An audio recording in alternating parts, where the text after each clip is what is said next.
Well,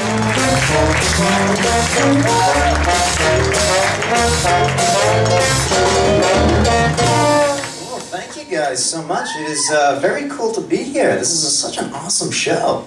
This is so much fun, yeah. Thank you guys. So I live in Boston. I came in for the show. I live in right out of college, I moved into a great place. You know, I have two roommates, you know, a nice older couple.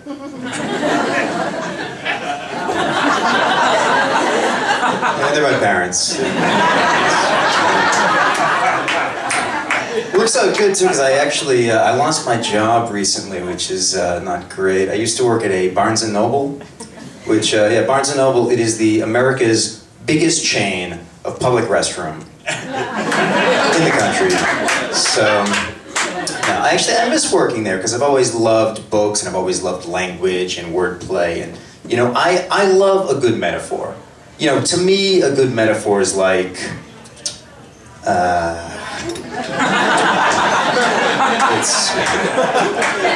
it's like, I like it a lot, I guess, is what I'm trying to say. I miss working in the bookstore. Have you ever been about to buy a book until you see the picture of the author on the back? You know, it's like, well, I don't think I need to know any of your ideas.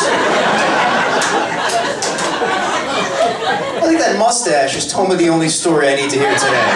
Thank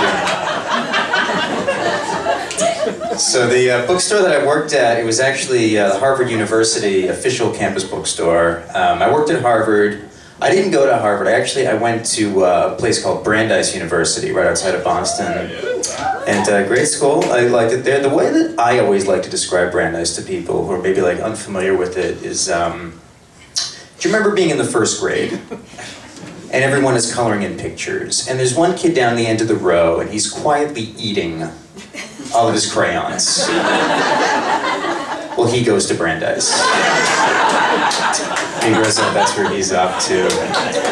And I don't know if women are like necessarily familiar with this, but like for guys, do you remember being in kindergarten and you're all at the urinals? And there's one kid who has his underwear down all the way to the ground? Well, he teaches at Brandeis.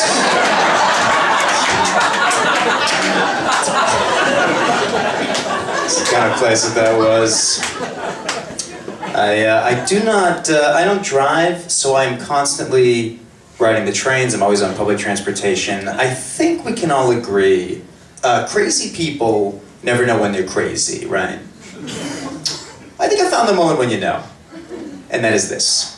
If you're ever sitting on public transportation, and you think to yourself, you know, well, now's as good a time as any to cut my fingernails. It's obviously, it's not like the craziest thing you can do, but to me, that is the point of no return. When you start cutting your fingernails in public, it's just a matter of time till you're coming into bookstores just to talk. To yourself. Just to talk to yourself.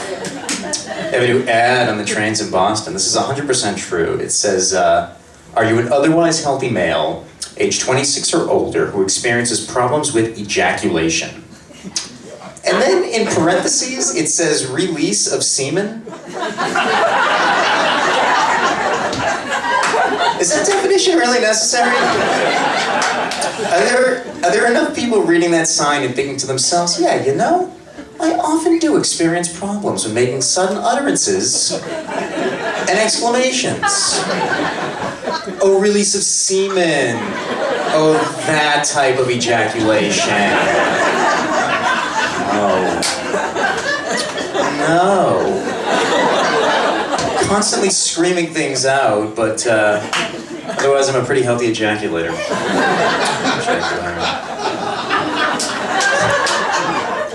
The other day a woman got mad at me because I was reading something over her shoulder, which it was out loud. They were interesting test results, what can I say? Alright. So I'd like to share with you guys, this is one of my world famous characters. He's what I'm known for. I get requests to do these. This character, this is the confused owl. The confused owl. What?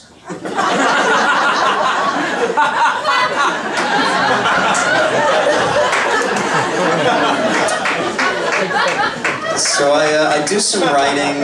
I write for crack.com, the website. I don't know if you guys are familiar with it. It's, yeah, thank you. I'd have to say my favorite article of my own that I've written, it was a couple of months ago. I wrote an article about the movie Willy Wonka and the Chocolate Factory. And specifically it was about the scene with the lickable wallpaper. I'm sure you guys all remember the snozberries. Tastes like snozberries. So what my article was about is that the author of the book, Roald Dahl, he actually wrote another book later for adults where one character refers to another character's penis as a snozberry. Which means that when he says the snozberries taste like snozberries, he's talking about penises. So when the article came out, I was very proud of it. I was sending it out to people, putting it up on Facebook. It's up right now to 2.5 million views. Yeah. And I realized I may as well have just written, I never want to have a regular job ever again. Because when you Google my name, the first thing that comes up is dick-flavored wallpaper. And vice versa. Thank you guys so much. Anthony Scibelli!